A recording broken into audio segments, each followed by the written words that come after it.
Hello planners. MMRDA म्हणजे Mumbai metropolitan regional development authority इथे deputy planar या पदासाठी जाहिरात आलेली आहे. जर तुम्ही टाउन प्लॅनिंग बॅकग्राऊंड मधून असाल आणि गव्हर्नमेंट सेक्टरमध्ये जॉब करण्याचं तुमचं स्वप्न असेल तर this video is for you. I am doctor Nikita Karwa. आज तुम्हाला पूर्णतः MMRDA मध्ये डेप्युटी प्लॅनरच्या किती वॅकन्सीज आहेत, क्रायटेरिया काय आहेत, फॉर्म कधी भरायचा आहे आणि त्याचा एक्सपेक्टेड सिलेबस काय असू शकतो, एक्झाम कशी असणार याबद्दल सगळं डिटेल सांगणार आहे. सो हा व्हिडिओ एंड पर्यंत बघा.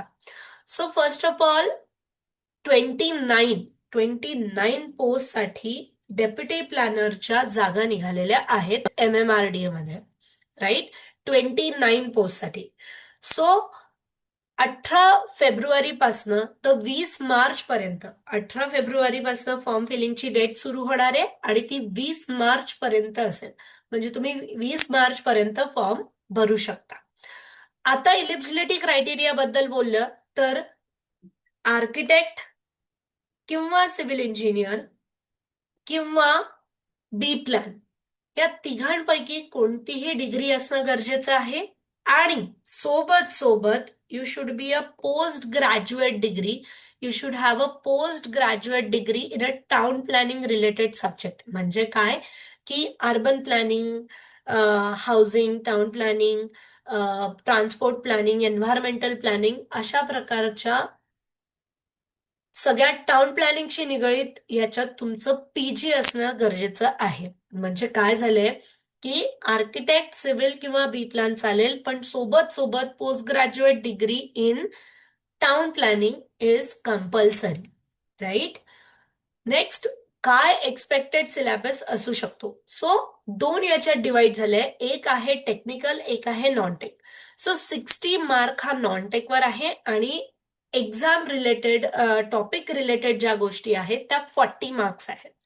आता या 60 मार्क्स मध्ये काय काय इन्क्लूड आहे तर मराठी, इंग्लिश, जनरल अवेअरनेस आणि ऍप्टिट्यूड. आता बघा, याला जर का आपण डिटेलमध्ये बघितलं तर इंग्लिश, मराठी आणि ऍप्टिट्यूड हा 12th स्टँडर्ड बेस पर्यंत असतो. Mathematical reasoning, logical reasoning, अरेथमॅटिक calculation अशा प्रकारचे सगळे प्रश्न याच्यावर एक्सपेक्टेड आहे. पण जेव्हा आपण जनरल अवेअरनेस बोलतोय तर जनरल अवेअरनेस हा करंट टॉपिक आहे, plus more prominently related to the Mumbai, plus recent schemes ज्या पूर्ण महाराष्ट्रात किंवा बेसिकली मुंबईमध्ये आहेत. So general awareness related to the infrastructure development करणं गरजेचं आहे.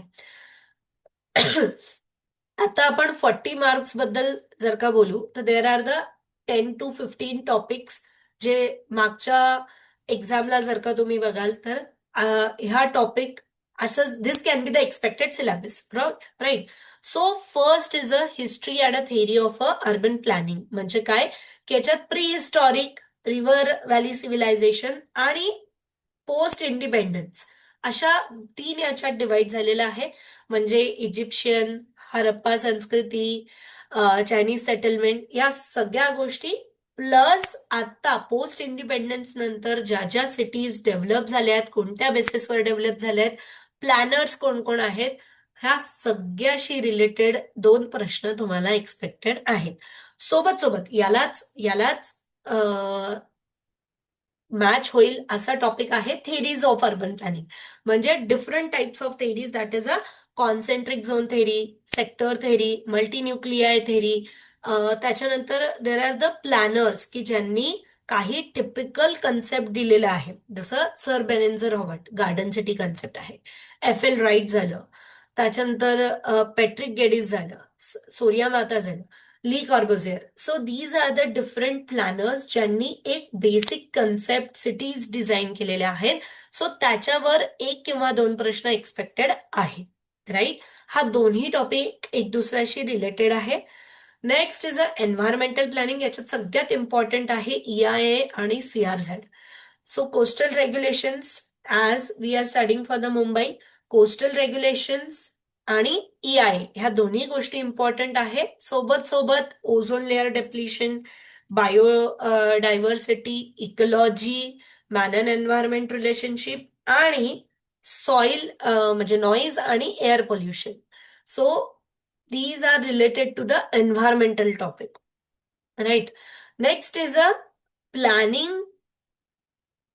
infrastructure plus transportation. So transportation मध्ये what are the different modes of transportation, मग which mode is more used or more economical.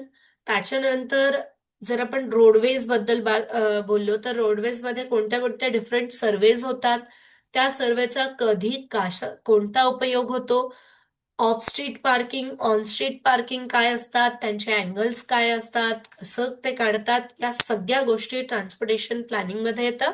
आणि इन्फ्रास्ट्रक्चर प्लॅनिंग मध्ये water supply, waste water, solid waste management यावर प्रश्न expected आहे, राईट?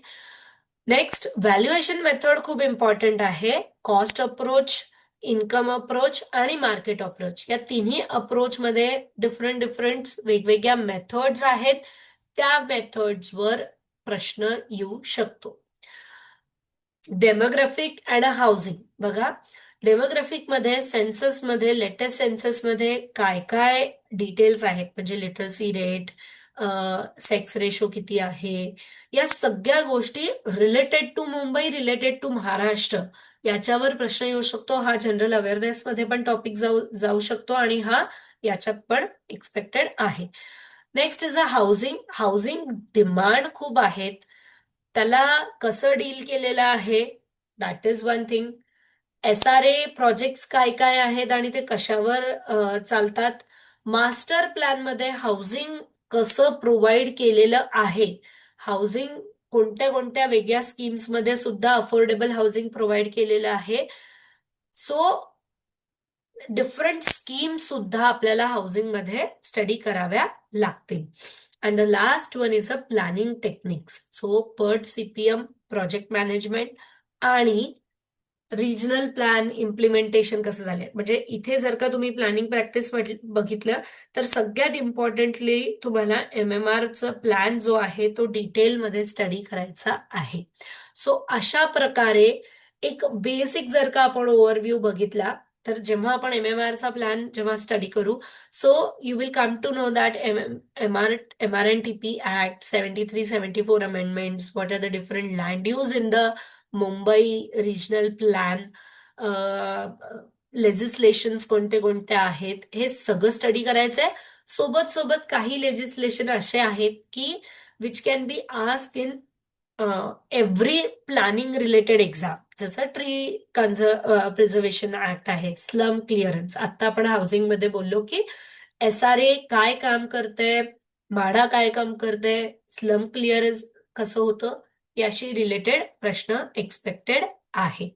सो इम्पॉर्टंट ऍक्ट्स आणि models आणि transportation आणि infrastructure हा हा 40 मार्क्ससाठी कर्क आहे की हे तुम्हाला खूप युजफुल होईल जर हे आत्तापासनं वाचणं सुरू केलं.